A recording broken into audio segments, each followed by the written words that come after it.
અને બીજા કોઈ બાલિકા પંચાયતમાં બીજો કોઈ પ્રશ્ન નથી ને કે ઓનલાઈન ન બતાવતા હોય અથવા તો કઈ બીજા પ્રશ્ન છે?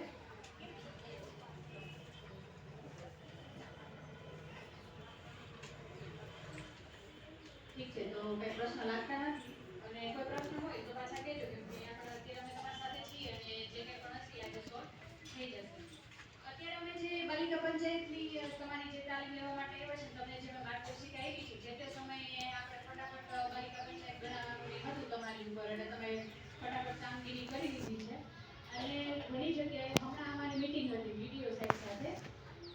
તો સરે સૌથી વધારે ભાર બાલિકા પંચાયત ઉપર મૂક્યો છે અને સરનું એવું કહેવું છે કે જ્યારે પણ તમે કોઈ પણ કાર્યક્રમ કરો છો, પ્રોગ્રામ કરો છો તમારી આંગણવાડી ઉપર અથવા તો તમે શાળા સાથે મળીને કોઈ પણ કામગીરી કરો છો, કોઈ પણ પ્રોગ્રામ કરો છો, કંઈ પણ આયોજન નવું કરો છો, તો એમાં બાલિકા પંચાયતની દીકરીઓને સાથે રાખવી.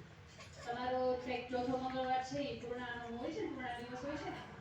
એ દિવસે સરે એવું કીધું છે કે તમારે બાલિકા પંચાયતની દીકરીઓને સાથે બોલાવવી અને એ દીકરીઓને તમારે મદદમાં લેવાની છે અને તમે જે કંઈ પણ પૂર્ણાને ટીએચઆર ને જે કંઈ વિતરણ કરતા હોય એમાં તમે દીકરીઓને સાથે લઈ શકો છો. એવું નહીં કે 10 દીકરીઓ આવી જ જોઈએ બાલિકા પંચાયતની, પણ 2 દીકરીઓને તમે બોલાવો જેટલી અવેલેબલ હોય એ દીકરીઓ તમારા આંગણવાડી સેન્ટર ઉપર આવે અને તમે એમની મદદ લો, તમે એની પાસેથી હેલ્પ લો અને કંઈ પણ કામગીરી એમની પાસે કરાવડાવો. પ્રમુખ પદ બાલિકા સરપંચને આપવામાં આવશે અને બાલિકા સરપંચના આદેશ અનુસાર બાલિકા સભા બોલાવવામાં આવશે.